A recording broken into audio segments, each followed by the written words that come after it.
Hi, gang. It's Patrick. And Adam. Coming up on today's episode, we announce a new giveaway and we reveal the name for what we call you, our GDTD listeners.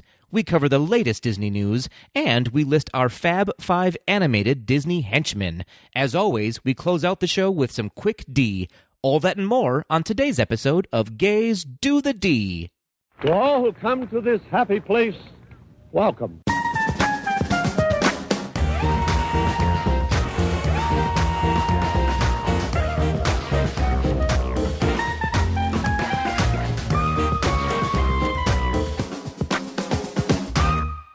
Adam, Susan Sarandon Hummel. Patrick, Marlena Kozacki. Oh, I like that. It's very Days of Our Lives. Yes. Remember when Marlena was possessed? Which week? Isn't she possessed all the time?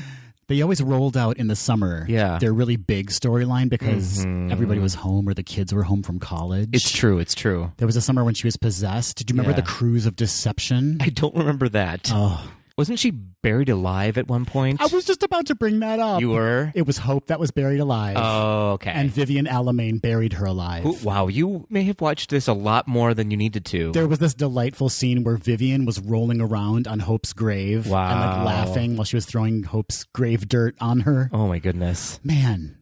Grave dirt? Well, yeah, isn't that what it Cemetery dirt? Cemetery dirt. There you go. Yeah. Was Stefano, is that the name of the bad guy? Stefano Demira. Wow.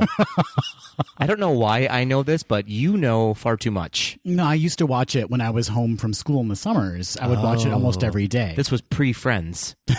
Actually, they were not the TV show. I mean, just like having friends. It was both, actually. And I did have friends that watched it with me, too. Aww. Yeah. Were they stuffed animals? No, Patrick. Okay. They were real people. All right. Do you see them right now? I see no friends sitting across from me at this table. That is correct. Okay. How was your week, Adam? It was fabulous. How was your week? I can't complain. Mm-hmm. That's all. Nothing of note, really. Could it be fabulous because we know that in mere days... It's true. We're heading to Disneyland? As of the drop of this episode, we will almost be on a plane. Yeah. To California. So exciting. California. California. Here we come. Wow. Thank you. I just said wow. I didn't really... Appreciate it? Well, I mean... I'm going to listen back to this and go, don't ever do that again. Don't ever do that again. I think it sounded good. Thank you so much. You're welcome. Adam. Yes. Happy opening to the Skyliner. Happy opening of the Skyliner to you, Patrick. Thank you so much. The Disney Skyliner at Walt Disney World is open for business. It's officially on the move. Yeah. On the prowl. Have you seen any people's comments about it or videos of it? Not yet. I'm actually trying to reduce my Skyliner news. Yeah. Because I'm going in November, sure, which is about a month away, and I want to just sort of have a fresh take on it. Yeah. But, I mean, you know, I've seen a Skyliner before. I've seen the Sky Cups at the State Fair. Yeah. It's kind of the same concept. So I'm not going to be too surprised by it. I have heard one thing, though. What's that? The sightlines are terrible. Does that mean you're exposed to more than you want to see? That's never a complaint from me.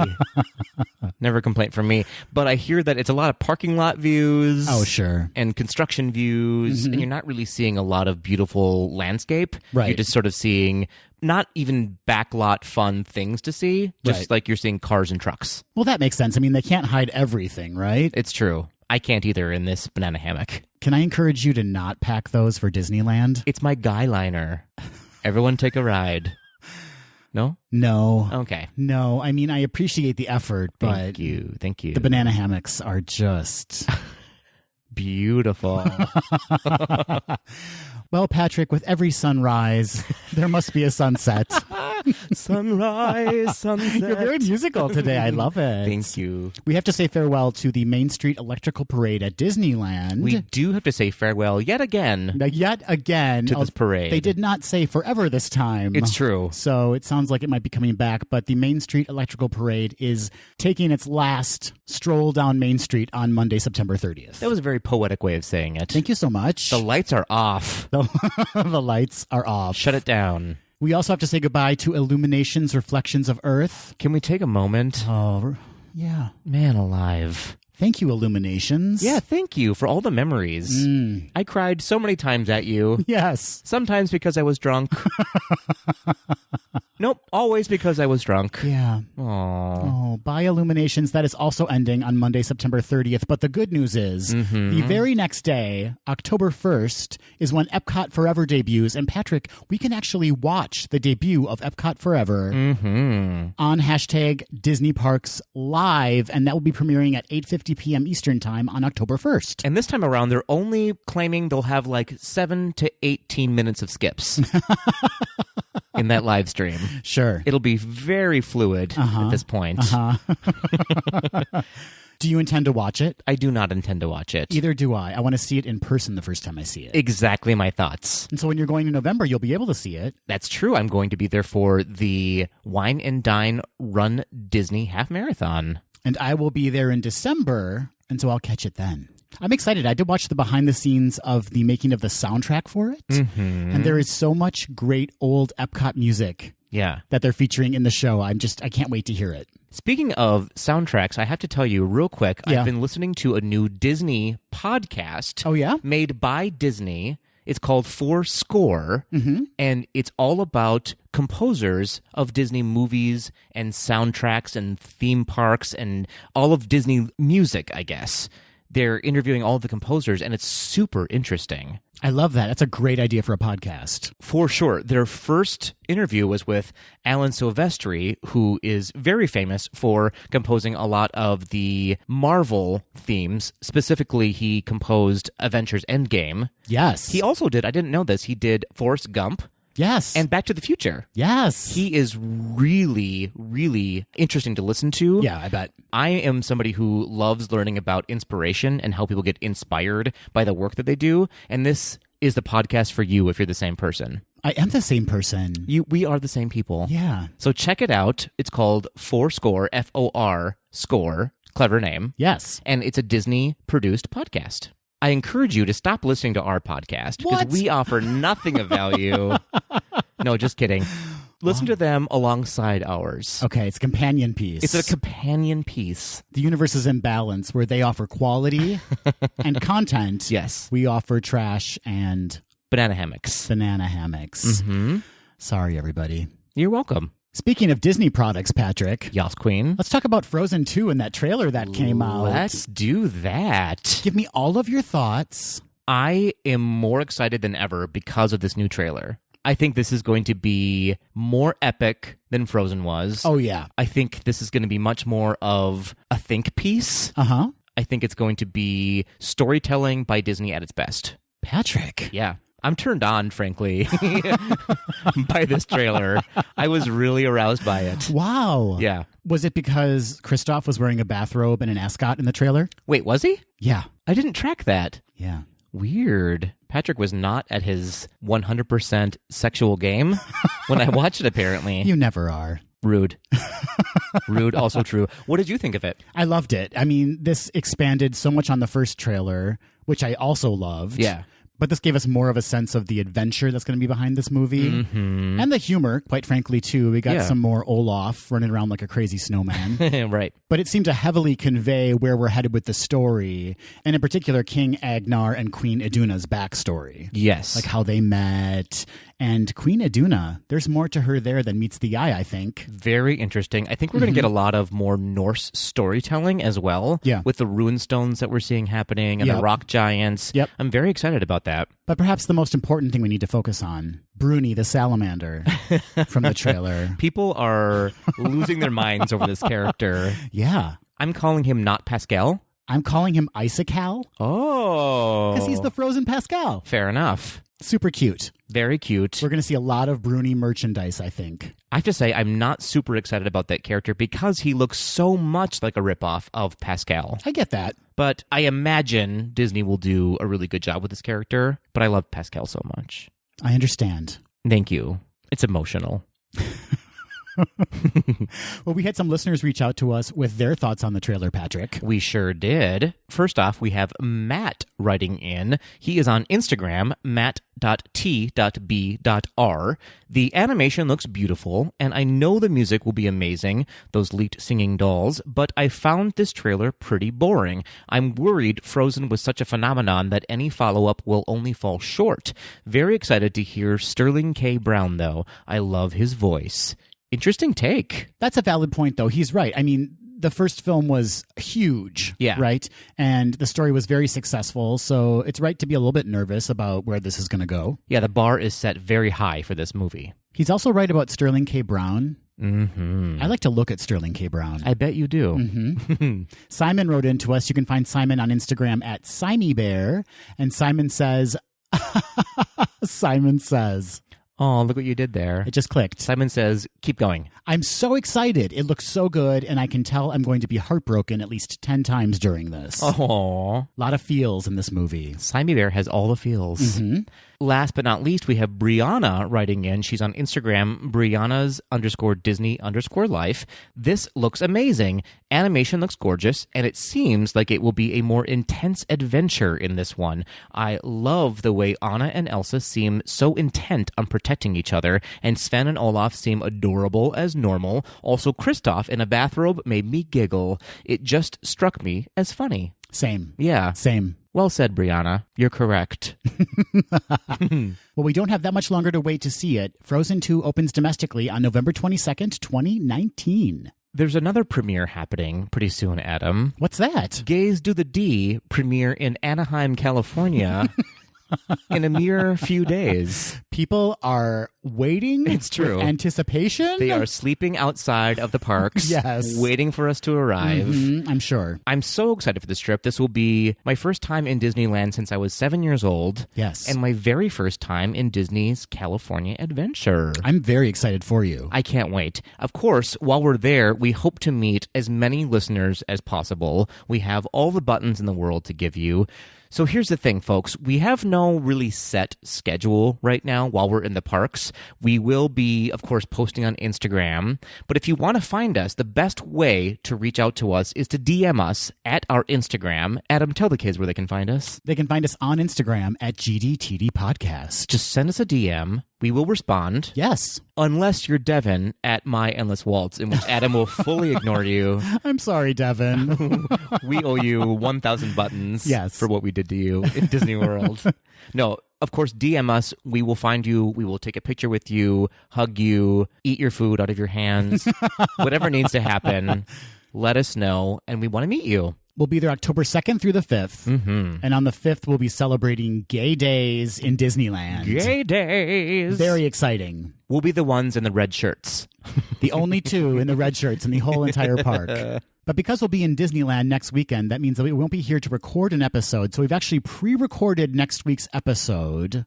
And because we'll both be in a Disney park, you know what that means. Walt Quisney! It's time for a Walt Quisney episode. And Patrick, do you want to let people know? Who won? No. Oh. Do you want to let people know what the theme is for next week's episode? Boy, howdy do I. Villains animated films. That's right. Villains. Because why? It's October. It's Shocktober. Yeah. I love it. Yes, so next week will be a Walt Quisney episode, and we'd like to encourage all of you to play along with us and let us know how you do. Speaking of upcoming episodes, Adam. Yes. We are recording a very brand new Gaze to the D Raw and Uncut episode after we record this episode. Yes. So if you want to hear Gaze to the D Raw and Uncut, you have to become a Patreon member. You've got to throw some cash at us. That hard-earned coin. How do they become a Patreon member, Patrick? Well, you have to visit gazetothed.com and then click that donate button at the top of the page. Right. And that will lead you to our Patreon page. Yes. And on Patreon, you can become a member for as low as $1 a month. That seems very affordable. It's more than I go for on my personal webcam page. I would encourage you not to give out the address to that page at this very moment. Our listeners know where to find me. Okay. But in all seriousness, for literally $1 a month, you will get access to Gaze to the D exclusive content, primarily Gaze to the D raw and uncut episodes. That's right. And those give Patrick and I a chance to just talk about news stories that we don't get to cover in the podcast. We get to talk about what's going on in our lives. We get to talk about what's going on at Disney that excites us. Our dogs. Mainly our dogs. Mainly our dogs. Of course, if you happen to be able to donate more, we do have tiers of giving in which you can get an exclusive Gaze to the D t-shirt, perhaps a notebook, a coffee mug, and those are all listed on the Patreon website. So to really entice people, Patrick, how can we tease out this upcoming episode of Raw and Uncut? Good question. I'm all about teasing people. Yeah. In one word, PhotoPass. Intriguing. What could that possibly mean? No one knows. I mean, we do. Sure. But you have to pay at least $1 a month to also know. Also intriguing. Patrick, we have the results of our GDTD listener name contest. I am so GDTD excited about this. It has been a long time in the making. We've been talking about this forever. Yeah. What do we call our listeners? That's right. So for those listeners that don't know, for the longest time, we've been calling you our Ds. And we've been associating it with your location, right? Right. So we have the Atlanta Ds, Patrick. The Canada Ds. The Canada Ds. But we wanted to come up with an all-inclusive kind of name group to sum up everybody. Right. You're all welcome here. Yeah. You're our army now. So we left it up to you, our dear listeners, to come up with some names, and then we had a vote. We did. And the people have spoken, Adam. They have. Are you ready? I'm so excited. The new name for our Gaze Do the D listener army is the Tweedledees. I love it. I think it's so clever. You are all Tweedledees. It's adorable. That makes us the Tweedledums?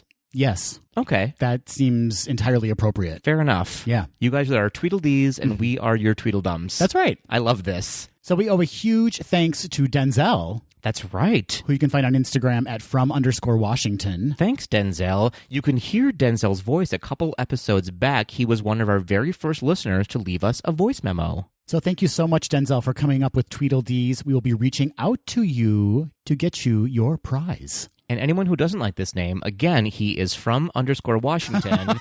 You can let him know. Just kidding. Don't do that. We love this name. We really do. We love all of you. And thank you so much, Denzel. All right, Tweedledees. It's time for some more celebration. We've got some anniversaries to talk about. Give me those anniversaries, Tweedledum Patrick. You've been waiting so long to call me that. Uh-huh. All right, we've got quite a few to get through, so let's jump right in. As per usual, we're going to start with our youngest and get to our oldest. So we are starting off with 7 years old, released October 5th, 2012, Frankenweenie. I've seen it. You have? I don't have a really strong recollection of it, but I have seen it. Well, it was 7 years ago, so your brain is mush. Probably. Frankenweenie was, of course, directed by Tim Burton. It was an extension of a concept he had many, many years ago, and they finally made it into a full-length movie with a star-studded cast featuring Catherine O'Hara, Martin Short, Martin Landau, and Winona Ryder. Adam didn't believe me and needed to check his own. I thought it might have been Henry Selick, but Patrick is absolutely right, as always. Don't you dare come between me to my anniversaries. I remember really liking it. It's a take on Frankenstein, and it's about a little boy who brings his dog back to life. That's right. I remember it being very heartwarming and very sweet. Jumping up, we have a 26-year-old anniversary to talk about. October 1st, 1993 was the release date for Cool Runnings. I've never seen. You haven't seen Cool Runnings? No. I am ashamed of you. That's the Jamaican bobsled movie, right? That's right. Feel the rhythm, feel the rhyme, get on up, it's bobsled time. I am terrible at that accent. Is that in the movie? It is. It's a saying that they use in the movie. Got it. It's okay. really cute. Cool Runnings, of course, starring the late, great John Candy. Doug E. Doug was in this movie. Remember him? Sort of. Okay. I remember the name. Okay. I think he was on the Cosby Show for a while. Okay. He's very handsome. Yeah. All the men in this movie are very handsome. And they're in skin-tight bobsledding They sure suits. are. They sure are. So that's a win. And it's based on a true story, which is really cool. Right. It's a really good movie. I encourage you all to watch it. Great. Next up, we have a 27-year-old movie, also based on the ice. This was released on October 2nd, 1992. Care to venture a guess, based on my clue? Also on the ice? Mm-hmm. Everyone at home is like, I know exactly what you're talking about. Oh, is it the Mighty Ducks? It is the Mighty Ducks. Okay. My next clue is going to be quack, quack, quack, quack. I love that movie. Of course, starring Emilio Estevez and a very young, very delightful Joshua Jackson. Was that filmed here in Minnesota? It sure was. Were you an extra in it?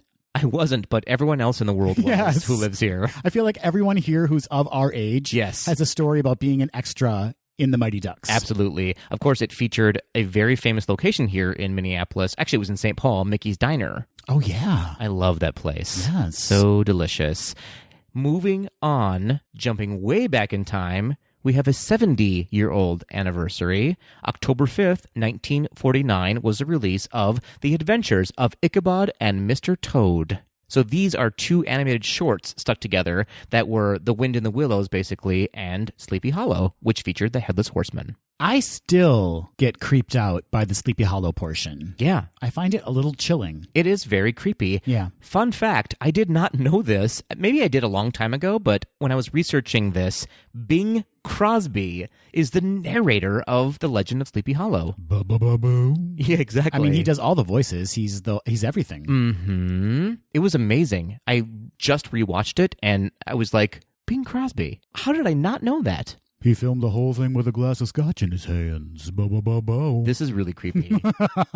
I feel like you have a ghost inside of you. I, like Marlena, am possessed. I feel like Bing Crosby has been inside of you before, and it's all coming out now. Bing Crosby didn't swing that way. You don't know. Those blue eyes have seen more than women. And he did spend a lot of time with Danny Kaye. It's true. So we all know Danny Kaye. was Danny Kaye. Mm-hmm. So happy anniversary, The Adventures of Ichabod and Mr. Toad, Frankenweenie, The Mighty Ducks, and Cool Runnings. Before we get to our very exciting giveaway this week, Patrick. A giveaway, you say? A giveaway. It's been a while. We have to acknowledge this episode's sponsor. Ooh. Today's episode of Gaze to the D is brought to you by Elevation Homes. Deciding on where to stay when visiting Walt Disney World can be less than magical. Staying on property can be expensive and cramped, and staying off property in a lesser-known hotel chain or rental property can leave you feeling cheated in the amenities you deserve. The vacation rentals of Elevation Homes offer incredible proximity to the parks with exceptional comfort, cleanliness, and hospitality at an affordable price. Elevation Homes is gay-owned and operated, and owners Adam and Devin pay close attention to detail, genuinely striving to bring you the home-away-from-home feeling. In fact, Elevation Homes has been rated as a superhost on Airbnb as well as Airbnb Plus, which means that Adam and Devin are experienced hosts who provide a shining example for other hosts and extraordinary experiences for their guests by creating memorable stays. Whether you're looking for a quaint and quiet retreat just minutes from attractions that can accommodate 3 guests, or a modern-style luxury townhouse right outside the parks that can accommodate 8 guests, you'll find exactly what you're looking for with Elevation Homes. Don't settle for less than you deserve. Upgrade your stay with Elevation Homes. Follow Elevation Homes on Instagram at Stay Elevated Orlando. And to view Elevation Homes' exceptional properties and book your stay, visit stayelevated.org and take your vacation to new heights. I have to say, Adam, this is now just our second sponsor for Gaze to the D, and we are careful not to include anyone that we don't believe in. Sure. And these guys are offering amazing amenities. Have you been to their website? I have. They have 4 properties available. Mm-hmm. And they all look beautiful. Absolutely. They look so well kept. Yeah. And they are all very highly rated by the guests who have stayed in them. Yeah, in full disclosure, we have not stayed there yet, but we have been in close contact with these fellas, and they are delightful and charming. Couldn't be easier to work with. I fully recommend them. And as part of their sponsorship, Patrick, yes, they are also sponsoring this week's giveaway. So exciting. And to welcome October, Patrick, we are giving away a Funko Pop, the Haunted Mansion 50th Anniversary Madame Leota vinyl figure. So exciting. Tweedledees. We went on a hunt to find this. We went to at least 3 or 4 Targets. Yes. And we finally found one just so we could give it away to you, one of our Tweedledees. It's so cute. It's adorable, really. It's so Leota. It's so Leota. And for anyone who collects Funko Pop, I would say it is essential. This is one for your collection because I don't believe they're going to be making many of these. Of course, they made a ton for the release of this Haunted Mansion 50th Anniversary Edition, but I think that's it. I think once they made this SKU, I guess you could call it, they're not going to make any more, from what I understand. So you're probably asking yourself, how do we enter, right, Patrick? How do I enter, Adam? You don't enter. I've heard that before. Yeah, you don't enter this. But our Tweedledees can enter by visiting our Instagram at GDTD Podcast. And you need to be sure that you're following us and you follow Elevation Homes at Stay Elevated Orlando. And under the post featuring the image of the Madame Leota vinyl pop, tag 3 of your Disney-loving friends and you're entered to win. It's just that easy. And to receive an extra entry, repost our post to your feed or add it to your stories and tag us at GDTD Podcast. Who doesn't love an extra entry? I'm not going to touch that. I've heard that before, too. We will be accepting entries until 6 o'clock p.m. on Monday, October 7th. The winner will be contacted via DM shortly after that and announced on our Monday, October 14th episode because we've already pre-recorded next week's episode. Super exciting. Good luck, everybody. Good luck to you. Patrick, if Madame Leota were here, how would she segue to the news? She'd say, eye of a bat. Some drink, some booze. Adam and Patrick, let's read the news. So, what? I think that's it. Okay, good.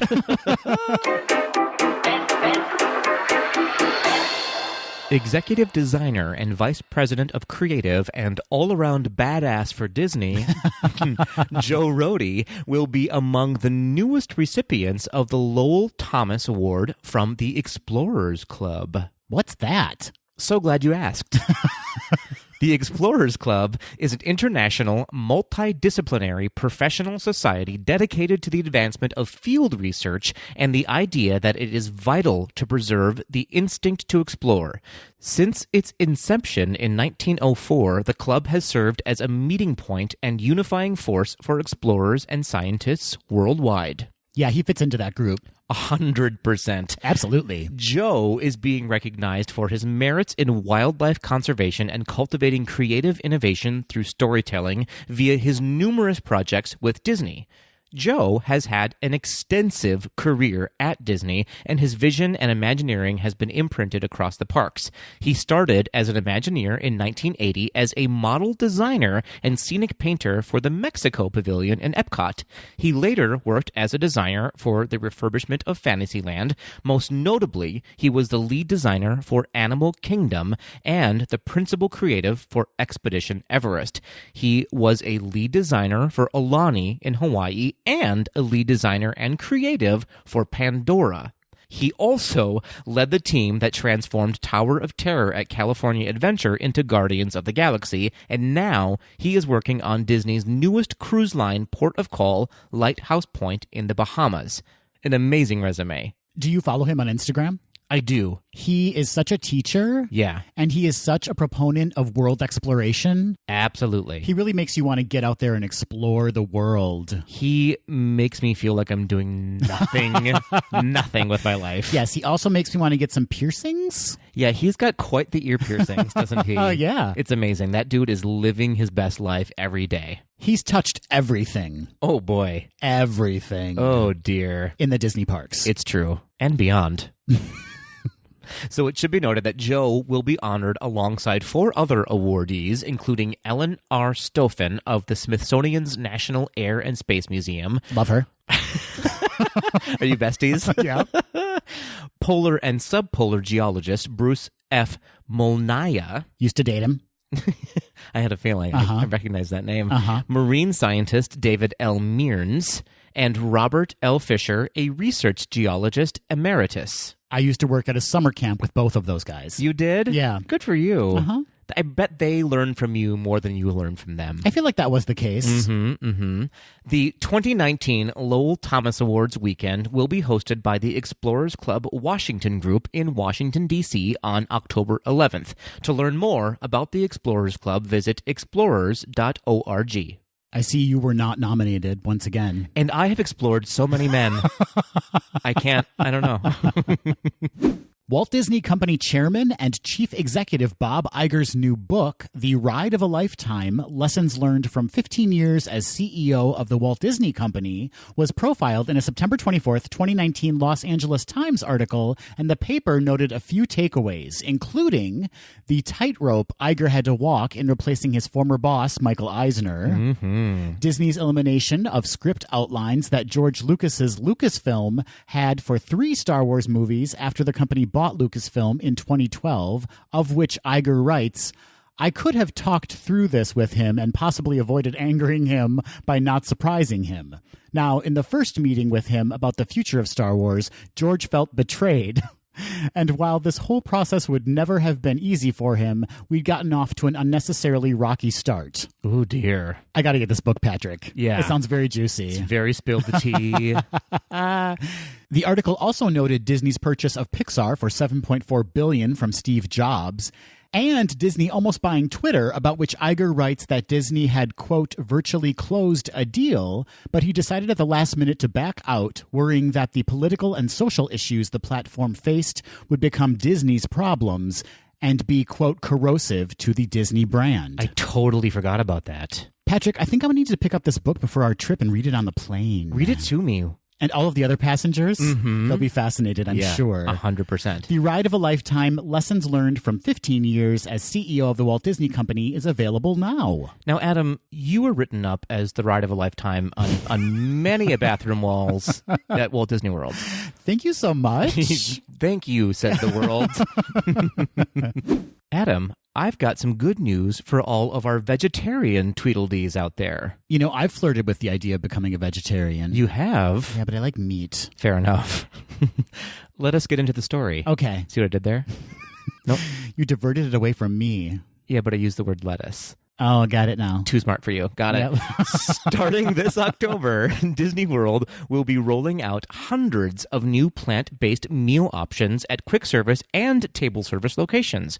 Over the past few years, guest feedback for dining has centered around a desire for more and better options for guests seeking plant-based meals. Disney has responded with over 400 new and upgraded options. Starting October 1st at quick service locations and October 3rd at table service locations, guests can now look for a green leaf next to a menu item, which will mean that the dish will not include animal meat, dairy, eggs, or honey, and will consist mainly of veggies, fruits, grains, nuts, seeds, and legumes. Here are a few items guests can look forward to. Les Celliers at Epcot will feature steamed Asian dumplings with plant-based quote-unquote meat dumplings with bok choy, Chinese long beans, red peppers, and radish. Skipper Canteen at Magic Kingdom will serve shiriki noodle salad with edamame beans, mushrooms, green mango, and cucumber. Docking Bay 7 in Galaxy's Edge will have a Felucian garden spread, which is my new drag name, made with plant-based kefta, herb hummus, tomato cucumber relish, and pita, and California Grill at Contemporary Resort will serve plant-based cashew cheesecake. Interesting. Wow. I'm serving cheesecake. Disneyland will also be getting upgraded plant-based options starting in spring of 2020. I'm for this. Yeah, for sure. I think dietary needs aside, it's nice when you're traveling every so often to have a very decent, healthy meal. Absolutely. Because there's only so much fried food you can eat. Remember back in the day when your vegetarian option was like a head of lettuce and a tomato? Like that's all you had? Yeah. This is exciting news. Yeah. I think this is the way of the future. Yeah. I think that we are, as a society, moving away from meat products. No, you sound like a leftist liberal, Patrick. No, I just think that's where we're going. You're going to take away our hamburgers. They're coming for your meat. The Hollywood Reporter dropped a bombshell for Star Wars fans on Wednesday, September 25th, 2019. Boom. Did you like my bombshell? I did. Okay, thank you. The entertainment news site exclusively announced that Marvel Studios chief Kevin Feige will be developing a Star Wars movie for Lucasfilm. What? not. According to sources, Feige met with Lucasfilm president Kathleen Kennedy recently to discuss a potential project. Walt Disney Studios co-chairman Alan Horn and Alan Bergman were also on hand. Horn confirmed the news to The Hollywood Reporter, stating, "We are excited about the projects Kathy..." Gosh, they're so close. He calls her Kathy. Ooh, first name basis. Kathy and the Lucasfilm team are working on. With the close of the Skywalker saga, there's Kathy again. Kathy is pursuing a new era in Star Wars storytelling, and knowing what a diehard fan Kevin is, it made sense for these two extraordinary producers to work on a Star Wars film together. You know, Patrick, after the onslaught of Star Wars films the past few years, the fatigue has kind of set in, and it's led to a bit of cinematic break by Lucasfilm to produce projects for Disney+. And with the rise of Skywalker, the last film of the Skywalker saga set to open domestically on December 20th, 2019, Lucasfilm is looking for fresh stories for film from the Star Wars universe. For sure. So along with Kevin Feige, we know that Last Jedi director Rian Johnson and Game of Thrones showrunners D.B. Weiss and David Benioff are working on films for the franchise. So there's a lot of development going on, but I think they're thinking long-term now as opposed to just kind of churning out movies. They're kind of thinking strategically.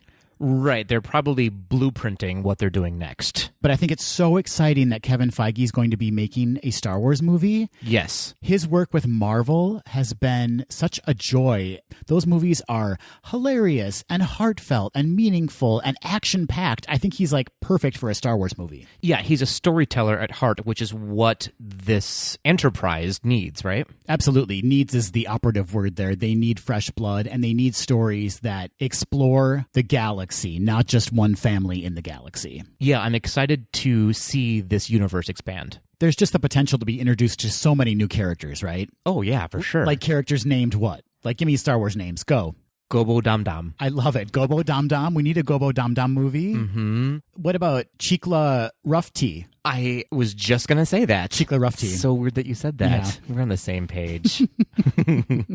Disney Channel fan favorite Elena of Avalor is heading into season 3 already with some exciting surprise guests. The new season will feature the amazing talents of Ali'i Carvalho, Eugenio Derbez, John Leguizamo, Tony Shalhoub, Melissa Fernero, and Taye Diggs. Additionally, later this year, the series will celebrate a special Hanukkah-themed episode, which will introduce Disney's very first Latina Jewish princess.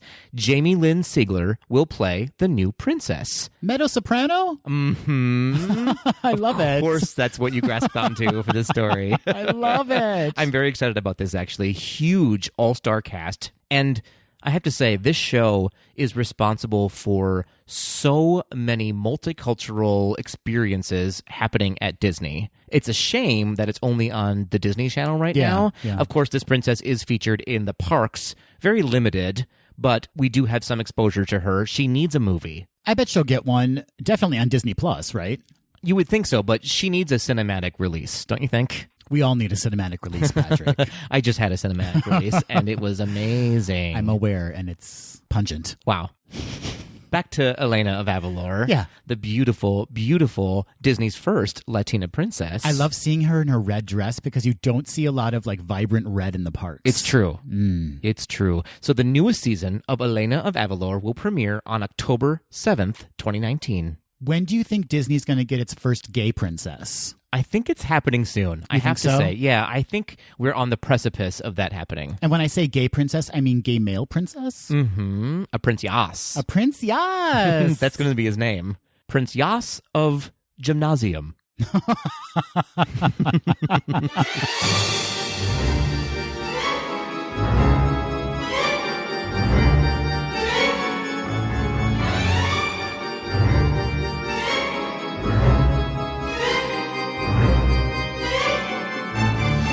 Adam, Susan Sarandon Hummel, Patrick Marlena Kazaki. it's time For? My very favorite segment on Gaze Do the D. Is it really? Yeah. Oh. We're talking about our Fab Five series. We are continuing it with a new edition. Adam, tell the kids at home what we're talking about today. You're giving me that honor. I appreciate it. I appreciate you. I'm humbled by it. You're humbled by it.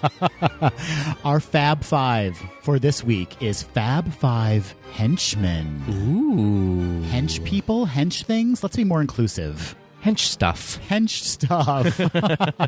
Of course, we're talking about villain sidekicks, so kind of any baddie who's not the big bad in a Disney movie. That's right. And for those Tweedledees that may remember, back in episode 42, we covered Fab Five sidekicks. We sure did. And way back on episode 5, Patrick, Yeah. we listed our Fab Five villains. One of my favorite episodes. It was so long ago. It was very long ago.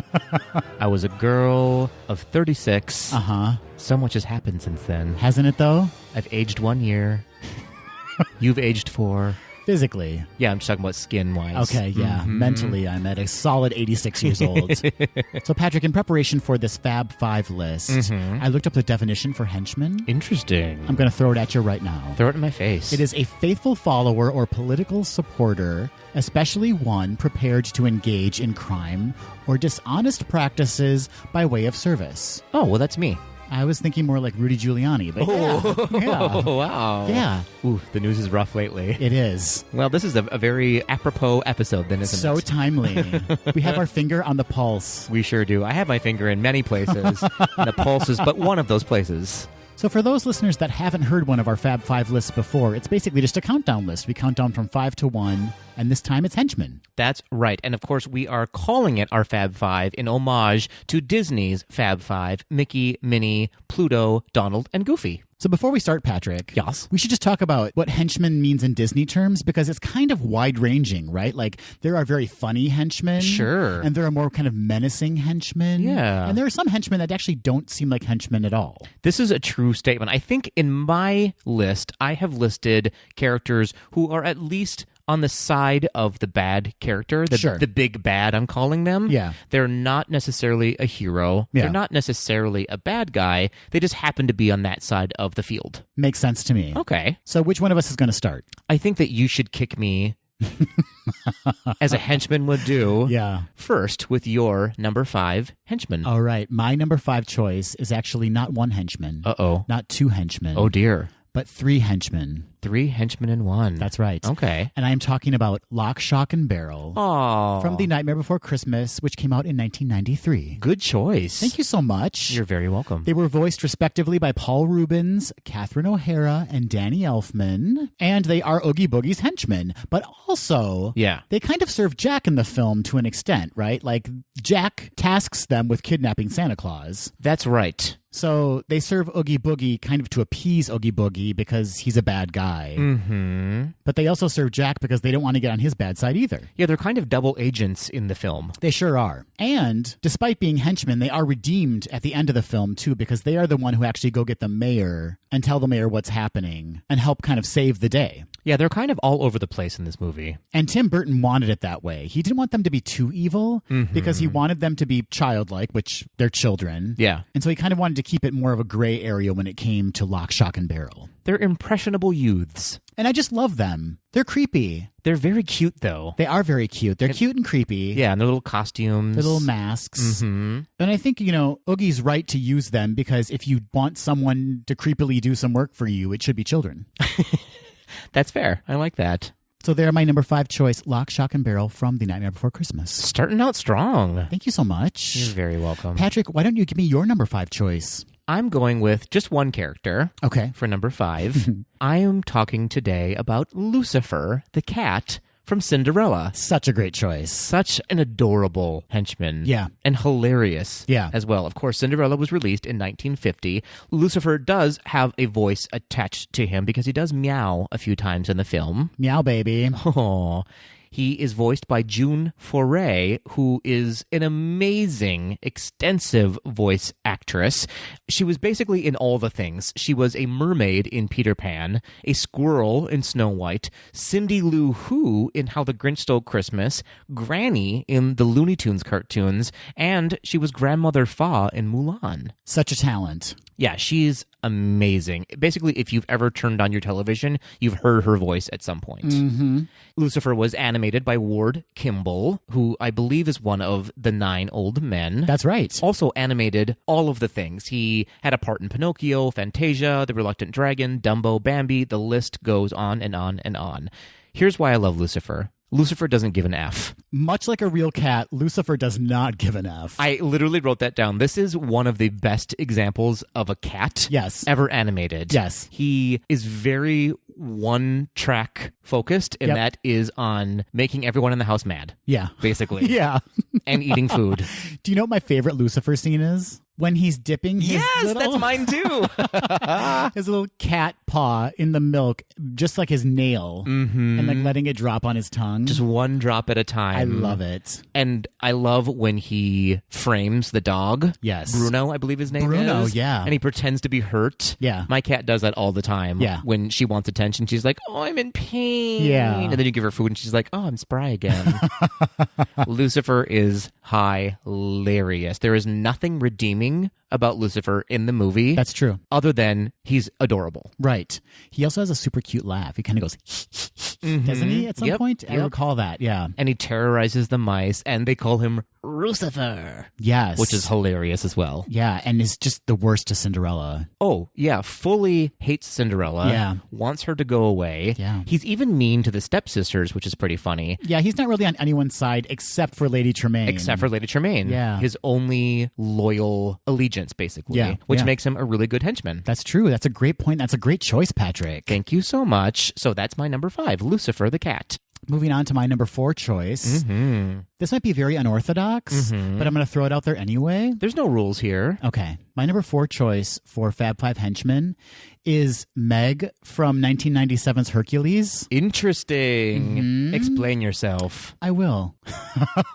Thank you. But first, I'm going to tell you that she was voiced by Susan Egan, who was actually filmed during the recording sessions, as they do with many of the characters that they animate. They video them delivering their lines, right? So they get a kind of an idea of the movement of the character. Right, some inspiration. And as we all know, Susan Egan played the original Belle in Disney on Broadway's Beauty and the Beast.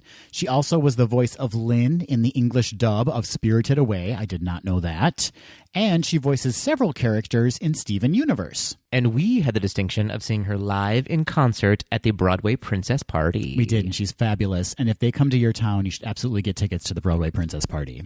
So Meg is technically a deuteragonist, which we've talked about before, which is kind of like a secondary protagonist of the film. Her supervising animator was Ken Duncan, and he took her look from Greek pottery, which a lot of the film has that look, right? That kind of Grecian pottery look. Sure. Her personality was influenced by actress Barbara Stanwyck in the 1940s comedies such as The Lady Eve and Ball of Fire. By the way, if you've never seen The Lady Eve, run out and see it immediately. It is hilarious. Not going to do it. Patrick, do it. Okay. And Meg is an atypical Disney heroine because she's snarky and cynical, right? Yeah. But, and this is why she's on my list, she also does Hades' bidding in the film. It's true. Not for the whole film, but when she starts out, she owes him a life debt. Right. She sacrificed her life for the life of her loves, who then ditched her, by the way. He done her wrong. But she is doing Hades' bidding, and therefore technically at the start of the film, or about 3/4 of the way through the film, she's still a henchman. Sure. She's kind of a henchman under duress. In a dress. Some fun facts about Meg. Did you know that she originally had a love ballad called I Can't Believe My Heart? What? Yeah, you can hear it on YouTube. Sung by Susan Egan? Yes. Interesting. She actually recorded it for one of her albums because it was cut from the film. And Alan Menken and the directors of the film felt it just didn't suit Meg to have a ballad. And so it was replaced with I Won't Say I'm in Love. Okay. And if you hear the song, it's called I Can't Believe My Heart, you'll immediately be like, yeah, smart choice to cut it. It does not suit Meg. Gotcha. Also, Meg was the first heroine since Belle to have the same voice actress do her speaking and singing voice. Oh, that's an interesting point. Yeah. So I just love her. I mean, everybody loves Meg, right? She's so sassy. Yeah, she's a fan favorite. But as I was thinking about this list and as I was doing some research on Disney henchmen, she came up and I was like, oh yeah, I mean, it's an odd choice, but it's a very impactful choice for henchmen because it's not often that you see the love interest of a film start off as dubious. Yeah, so far you love these double agents. I really do. Okay. Mm-hmm. I see what you're doing. That's my number 4 choice. Patrick, hit me with your number 4 choice for Fab Five henchmen. I will. My number 4 choice is 5 characters in one. Oh my gosh. Yeah. 5 in 1. Yeah, I've got 37 characters on my list. Okay. I'm talking about the Toon Patrol from Who Framed Roger Rabbit. Oh, yes, Patrick. They are a collective henchmen, or henchweasels, if you will. Henchweasels. Their names are, here's a fun fact, sort of an homage to the Seven Dwarfs. Oh. They called them Greasy, Wheezy, Psycho, Stupid, and Smartass. I definitely remember Psycho. These weasels are both scary and hilarious at the same time. That's an excellent point. Let's talk about their voice actors, shall we? So Charles Fleischer did the voice for Greasy and Psycho, who was also the voice of Roger Rabbit and Benny the Cab in the movie. That's incredible. Yeah, he voiced a ton of characters in this movie, a lot of second and third-dairy characters. But his 2 main were Roger and Benny the Cab, and then he did some small voices for Greasy and Psycho, who don't speak a lot in the movie. David Landers did the voice for Smartass, who was Doc Boy in Garfield Christmas Special. Oh, Doc Boy. And most notably, he was Squiggy in Laverne and Shirley. Oh, sure. Yeah, he did a ton of voice acting. He's in a lot of video games, a lot of cartoons. Very recognizable voice. Is Smartass the lead weasel, then? He is, yeah. Because I remember him kind of talking like that. Exactly. Okay, yeah. Exactly. He's the one who's mostly featured in the movie. Sure. Fred Newman did the voice for Stupid, and he voices Porkchop and Skeeter in the Doug cartoons. And he did the voice for Harry in Harry and the Hendersons. A lot of groaning and grunting. A lot of groaning and grunting, but most notably, Adam, he was the voices of the Gremlins in the movie Gremlins. I love Gremlins. Such a funny credit to have as the Gremlins voices. He's really good at nonsensical sounds then. Correct. High-pitched, nonsensical sounds. Yep. And last but not least, the voice of Wheezy was one June Foray. June's back. June is back. So she voiced 2 of my favorite henchmen. And now I did not find a lead animator for these weasels, but Richard Williams is credited as the animation director for the entire movie. So there's a good chance that he had at least some hand in animating these weasels. Dick Williams. Good old Dick. So these weasels, the Toon Patrol, are legit baddies. Like I said before, they're very scary and they're very hilarious at the same time. They're the perfect dum-dums. They have sort of a Three Stooges meets the Seven Dwarfs meets the Godfather situation going on. Yeah. And their likeness is in reference to the weasels from The Wind in the Willows. Oh, yeah. Now that you think about it, you're like, oh, of course they are. Yeah. They look exactly like them. They're kind of pulled right from that movie and thrown into the 1940s. This is a great choice, Patrick. I love them. This movie itself is a forgotten movie that needs to be watched again, I think. I plan on it. Let's do it. Again and Once again Disney and again. Plus comes Yes. out. So here's something really interesting. As I was thinking about these characters, they're super funny, but they bring a very interesting tension to the story because their job is to eliminate toons, basically, which is against their own interest as toons themselves. And how do they eliminate the tunes, Patrick? They use dip. I was hoping you'd do that. Aww. Yeah. I love that movie so much. It's very frightening. I remember watching this movie as a kid, and I have very distinct memories of being afraid of going into the basement because I thought that Judge Doom was down there waiting to kill me. Scary dude. Christopher Lloyd. Those crazy red eyes at the end of the movie. I was thinking about him today and how restrained he was in the film, though, until the ending. Yeah. When he was like full on crazy. Just bonkers. Yeah. For sure. Great choice. Thank you very much.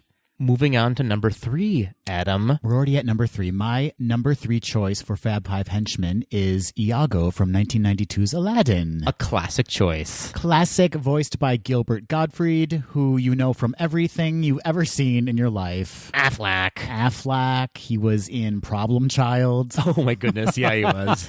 He has voiced Iago in several videos and video games, and he just keeps doing Iago. I mean, when you got a good gig, keep it up. Ride that parrot. Also, I get the impression that Gilbert Gottfried does not turn down work. Like, he's just constantly working. I admire him. There's actually a really great documentary about him. I can't remember the name of it, but check it out. Is it called Aflac? No, I don't think it is. Is it called, Hey, I'm Gilbert Gottfried? That's exactly what it's called. Okay.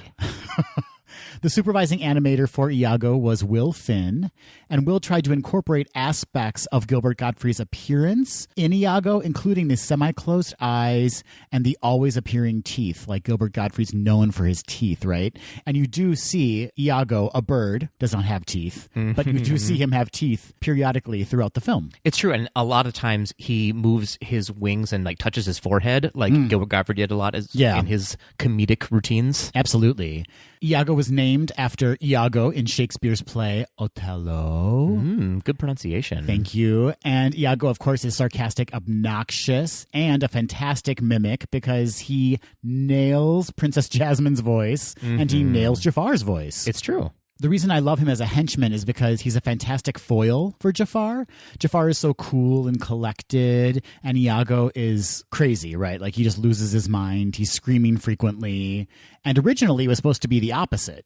Jafar was going to be the one who was constantly losing his mind and kind of a drama queen. Oh. And Iago was going to be British, have a British voice, What? and be very cool and calm and collected, but they switched it. Good choice. I also love Iago because he brings a really great comedic element to the film, which is so needed, despite being incredibly annoying. For sure, he sort of changes the energy in the room when he's on screen. And he's pretty good about doing Jafar's bidding. You kind of get the sense that he's really out for himself, which is why he's named Iago, because Iago in Othello is also out for himself. But for the most part, he's very loyal to Jafar. Yeah, you get the feeling that he follows the power. Like me. Just like me. It's true. You follow me everywhere I go. And I've got the power. So that is my number 3 choice for Fab Five henchman, Iago. Well, Adam, I will parrot you by telling you my number 3 choice. Yes. Is Smee. Oh, Smee. Mr. Smee. Mr. Smee from 1953's Peter Pan. Now, Smee was voiced by Bill Thompson, who has a very recognizable voice. You'll remember him as the White Rabbit from Alice in Wonderland. He was also Bull, the Bull Terrier in Lady and the Tramp, and he was King Hubert in Sleeping Beauty and Uncle Waldo in The Aristocats. Man, when Disney finds talent they like, they just hold on to them. They're so smart that way. It's true, and I wonder if they create characters because of their voice or if they are just really good at suiting voices to characters that they've created. I have to believe that once they've recorded with someone that they enjoy recording with, they instantly think of that person when they're designing a character. And so it's just kind of locked in at that point. That's true. If you think about all these characters that Bill Thompson has played for Disney, they're all sort of short and stout characters with a lot of energy. So Smee was animated by Ollie Johnston, another 9 old men who had a hand in animation for Snow White, Pinocchio, Cinderella, Alice in Wonderland, Lady and the Tramp, The Fox and the Hound, the list goes on. Yes. All the classic movies, basically, he had a part in. So it seems clear to me that Mr. Smee is likely an old queen. Don't you think? Why is that? I mean, he's basically wearing a crop top. Okay, yeah. First of all. Yep. He has the most adorable bromance with Hook. Yeah. I mean, he shaves him. That's true. And he wants to shave him. That's true. He massages him all the time. He can't stop touching Hook. That's very, very true. Thank you very much. It is a very interesting bromance that he and Hook have together. They have a very almost loving relationship for each other that's sort of hidden away, that's just for the two of them.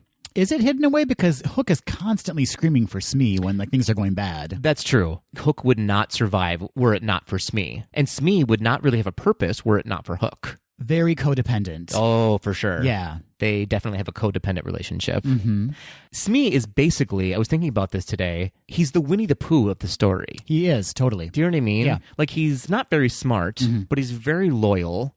He's sort of focused on whatever's happening at the time and not long-term, necessarily. And he is kind of the optimist of that relationship. Yeah. His only goal is sort of to appease anyone around him. Yeah, he's so cute. I love Smee. He's so lovable. Yeah. And seeing him in the parade, the Festival of Fantasy Parade, he's one of my favorite characters to watch. He's so delightful. I might put him on my vision board for how I will present myself in old age. I like that. You present as Smee. Yeah. I'm serving Smee realness. Good for you. Good for you. So that is my number 3. Yet again, an amazing choice, Patrick. Thanks. Moving on to my number 2 choice for Fab Five henchmen. Yes. 2 being the operative word because it's 2 people. Interesting. And they are Drizella and Anastasia. Good choice. From 1950s Cinderella. Who doesn't love them? So many henchmen in Cinderella. Yeah, it's basically only henchmen and mice. I love it. Mm-hmm. Drizella was voiced by Rhoda Williams, and Anastasia was voiced by Lucille Bliss. Rhoda Williams appeared in a number of television shows and films from the late 1930s through the late 1970s. And Lucille Bliss voiced Mrs. Fitzgibbons in The Secret of Nim. Oh, yeah. But she is best known as Smurfette in the 1980s The Smurfs animated series. Of course she is. She was also uncredited for her voice acting as a mermaid in Peter Pan and as a sunflower and tulip in Alice in Wonderland. How adorable is that? The supervising animator for Drizella and Anastasia was Ollie Johnston. Aww. And what I love about these 2 ladies is that they are completely selfish, spoiled, and greedy. Yeah. And they're absolutely in training under Lady Tremaine, right? Like, she is training them to just be the worst of the worst. Oh, for sure. She's spoiling them in any way she possibly can, but also kind of overseeing their cruelness towards Cinderella. And aside from the meanness, they're also just kind of a wonderful slapstick comedy duo. Oh, yeah. Whenever I think about them, I think about the moment when Lady Tremaine has allowed Cinderella to go to the ball if she gets all of her work done. I said if. Yes, that moment. And they're actually approaching the camera, and one of them says, "Mother, do you realize what you just said?" And their faces are all scrunched up. I just love that moment. Yeah, for sure. And on top of how delightful they are in the animated film, they are incredible to witness in the parks. Like, they are just the best. I can imagine that the cast members who get to play Drizella and Anastasia must have the best time of any cast members playing a character. The Tremaines are some of the only non-fully costume characters that I love having interactions with. Yes, because they just seem so dedicated all the time. Yeah. And it's fun to have characters rip on you. Oh, yeah, they read you for filth. A lot of times the princesses can be too goody-goody. Right. And you feel like you have to be on your best behavior around them. Yes. But the Tremaine sisters are delightful in their wickedness and just a pleasure to be around. Yeah, they keep it real with you. So that is my number 2 choice, Drizella and Anastasia Tremaine. Anastasia Tremaine. Good choice, Adam. Thank you so much. Patrick, give me your number 2 choice for Fab Five henchmen. My number 2 choice is the Tremaine sisters. Oh, is it really? It is. I love that. We had our first crossover at the same time. How about that? I love it. For all the reasons you gave, I love the Tremaine sisters. I think they're the perfect example of privileged delusion. Yeah. Do you know what I mean? Kardashians. Oh, yeah. They are the Kardashians of old-timey France. Fair enough. In fact, there's that iconic scene where they're just walking in profile and their sort of bustles are out, and you can imagine a champagne shooting over them onto a glass that might be on their buttocks. You can imagine that. Yeah. I think it's hilarious. And of course, there's that iconic scene where they're singing Sing Sweet Nightingale. Sing Sweet Nightingale. Oh, it's so funny to me. Yeah. They're basically like Laurel and Hardy, only evil. And Anastasia's finger gets caught in the flute and like hits Drizella's throat, and she's like, Love it. So funny. So yeah, everything you said before holds true for me. I love the Tremaine sisters. Sounds like I did all the work on that one, Patrick. You sure did. I didn't have to say anything. You're welcome. Thank you. All right, moving on to our number 1 choices. Already? We've only just begun to list. My number 1 choice for Fab Five henchmen is again 2. Uh-oh. And it is Flotsam and Jetsam. I had a feeling. From The Little Mermaid, which was released in 1989. A wonderful choice. And they were both voiced by Patty Edwards, whose middle name just happens to be Ursula. What? Yes! Yes, Patty. She has done a ton of TV work, and she's voiced characters in Disney's Hercules, an extremely goofy movie, the Timon and Pumbaa TV series, 101 Dalmatians TV series, and the Pepper Ann TV series. Also, she is uncredited as the voice of Gozer in Ghostbusters. No way. Yeah. Interesting. Gozer the Gozerian. Mm-hmm.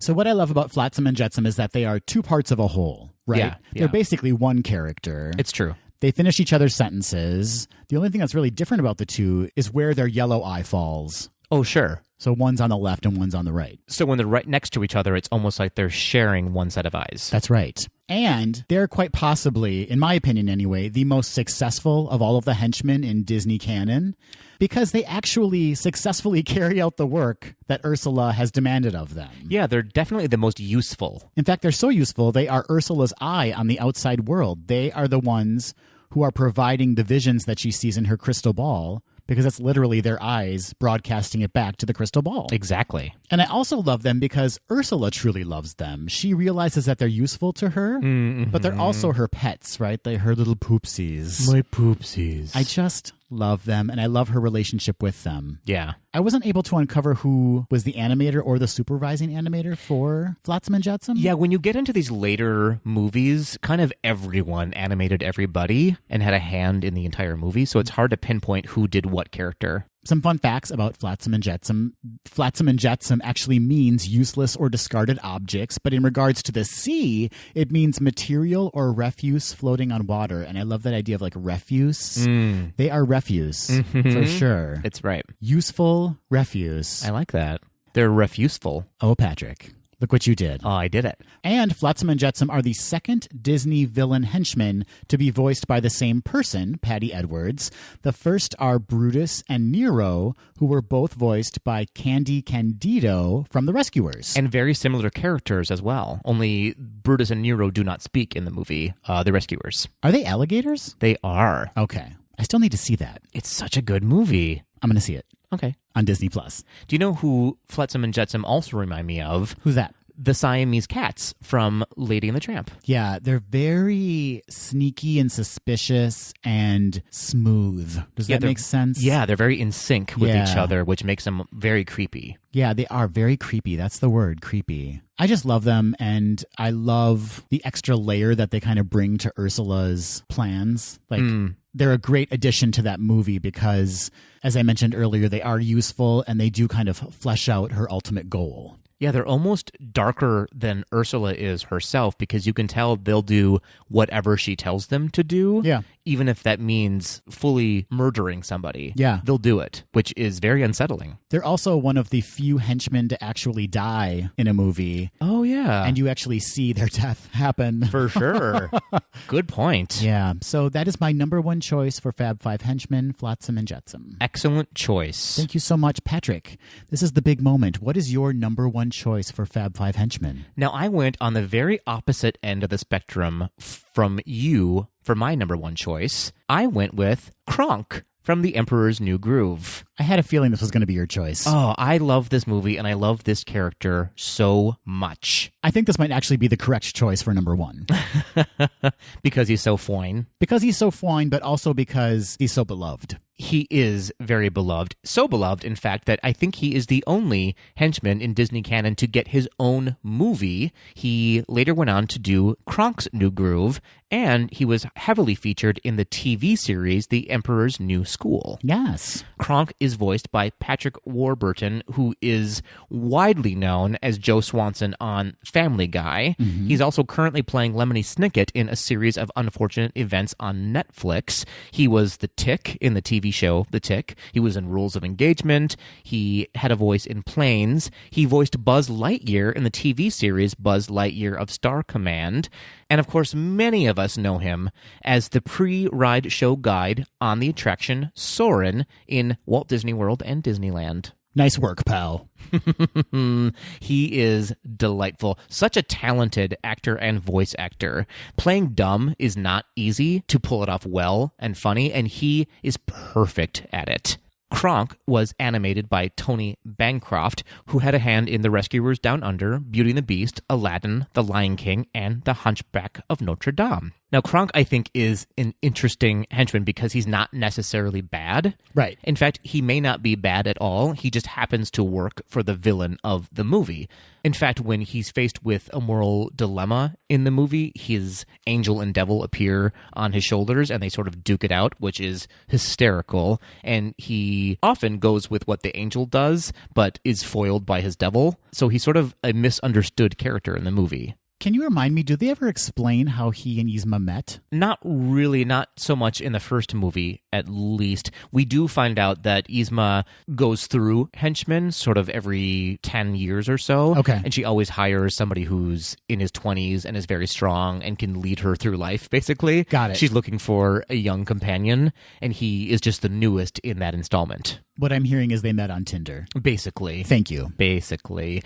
Another thing I love about Kronk is that while he, of course, is just a big dummy, he also is secretly smart. He often calls out the flaws in the plans and what's going to go wrong, and he sort of foresees that happening. And Yzma is sort of actually the dumb one of the relationship. It's pretty funny. And, of course, he's an accomplished chef. He is. Which is so funny. That restaurant scene is one of the funniest things I've seen in a Disney movie. It's basically all of the genius in Noises Off and sort of a Monty Python television show. It's so funny and so well timed, and he does a perfect job comedically in that scene. Yeah, he's fantastic. And as you mentioned before, what Patrick Warburton brings to that role is key, right? Like, that is what completely sells the character. Yeah, I think under anyone else's voice, and not to say that somebody else couldn't be just as talented, I don't think the character would be as successful if it weren't for Patrick Warburton. It also helps that Patrick Warburton is quite attractive, as is Kronk, so I kind of have a crush on both. Yeah, they're both basically visually the same person. Yeah. I mean, they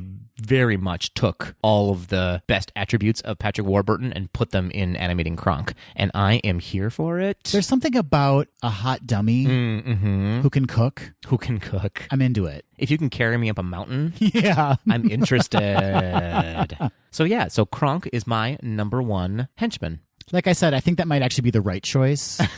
As far as like just nailing the henchman role, it's probably Kronk. And I would like to nail Kronk. Well, we would love to hear your list for Fab Five animated Disney henchmen. You can, of course, reach out to us on social media at GDTD Podcast. And as your parents told you while growing up, you can always email us at info@gaysdothed.com.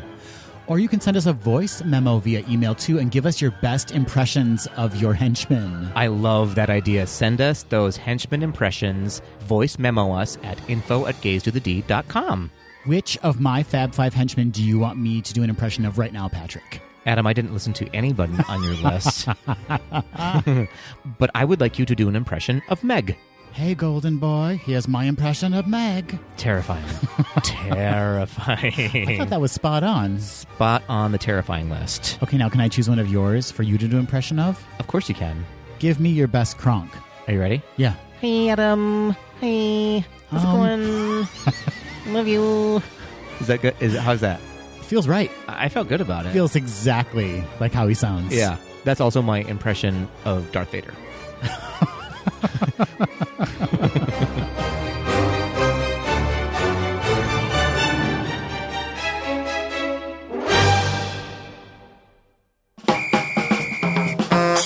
Hey, Patrick. Hello, Adam. Do you know what time it is? 12:01. It's tomorrow? I don't know how to tell time. It's tomorrow today? If there's not a digital clock, I don't know how to read the hands. Wow. So it's just always 12:01. So telling time, tying your shoes, things we can work on. All things I can't do. Okay. Yeah. Yep. On top of it being 12:01, yeah, it's also Quick D time. Oh, good. It is Quick D time. Hooray. And this week's Quick D category is Marry, Boff, Kill. Ooh. In honor of our Fab Five list, Patrick, I thought we could each choose 3 characters from our Fab Five henchmen list. I like it. And the other person decides who they want to marry, who they want to boff, and who they want to kill from that list. My 3 favorite activities. And do we need to explain what boff means? Netflix and chill. Netflix and chill.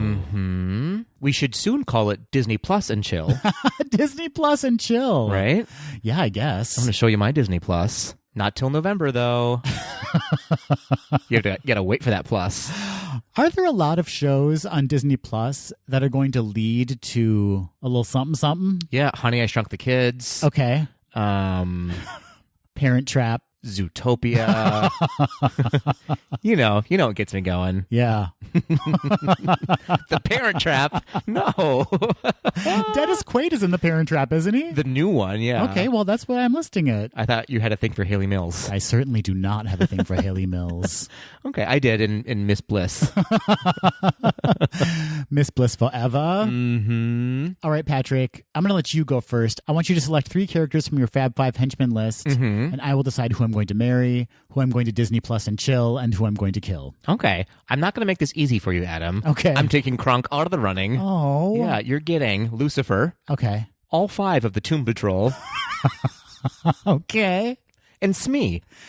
All right, so a bunch of animals and a geriatric. That's right. That's what you've given me. Mm-hmm. Okay. But he gives a close shave, He certainly does. so that could be useful. Useful. You know what? In fact, I think I would marry Smee. Aww. So I'm going to marry Smee. For his servitude. Yeah, and I think he'd be entertaining.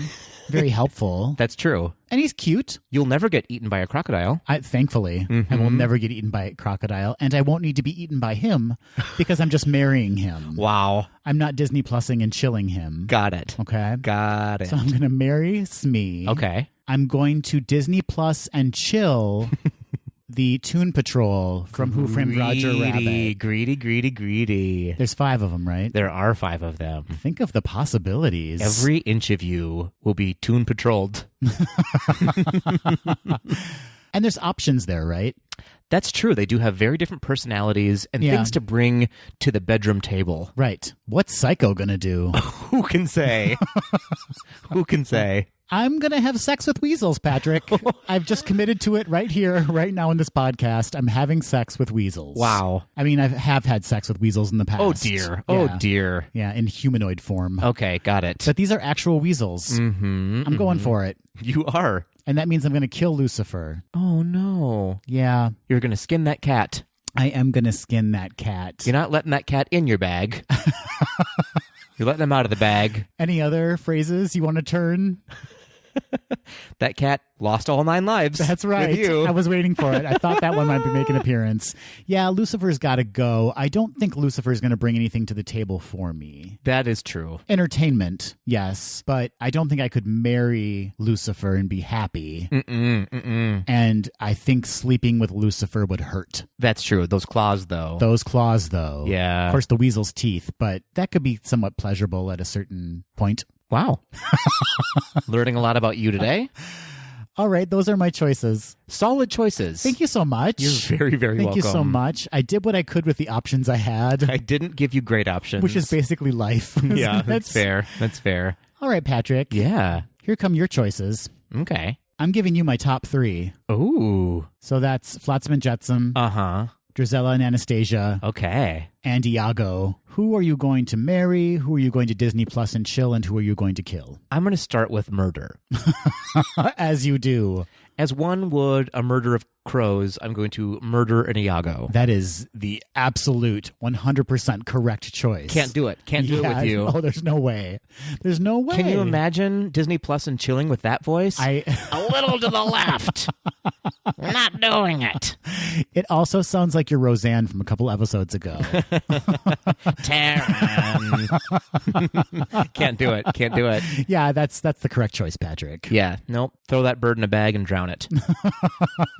All right. So that leaves Mary and Disney Plus and chill. That's right. Whose Disney Plus do I want to see? Well, it's 2 women or it's 2 eels. Yeah, that's fair. 2 things I never want to put my hands on. I'm going to Disney Plus and chill with the Tremaine sisters. Interesting. Yeah. Why is that? I have no idea.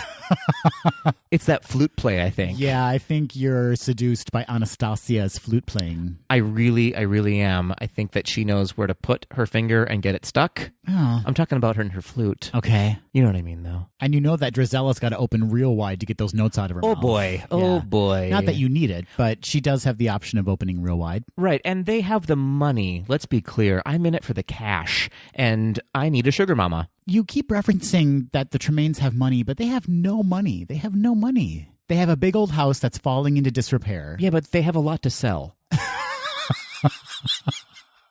And if I can get my hands on some of that Antiques Roadshow money they're about to come into. I see where you're going now. Yeah. Okay. I need the kashish. Yeah. And what's better than one sugar mama, but two sugar mamas? So shouldn't you be marrying them instead of Disney Plus and chilling with them? I can't deal with them every day of my life. Okay. Only alternate Thursdays. Okay.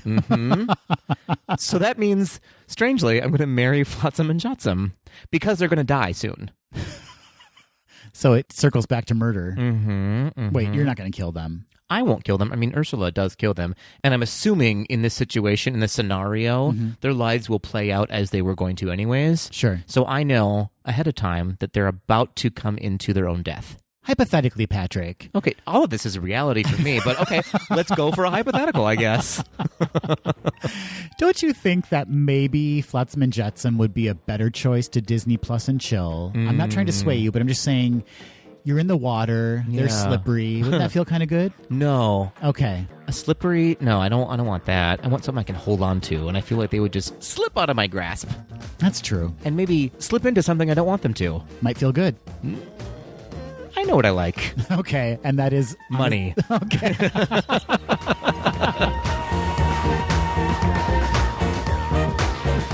That will do it for this episode of Gays Do the D. Thanks for listening. To become a patron of the podcast, visit our website at gaysdothed.com/donate. For a donation of any amount, you can receive exclusive Gays Do the D content and help us continue to bring you the very best Disney news and discussion. Continue the conversation after this episode on Facebook, Instagram, and Twitter at GDTD Podcast. Submit your questions or show ideas to info@gaysdothed.com. Have a great week, everybody. See ya real soon.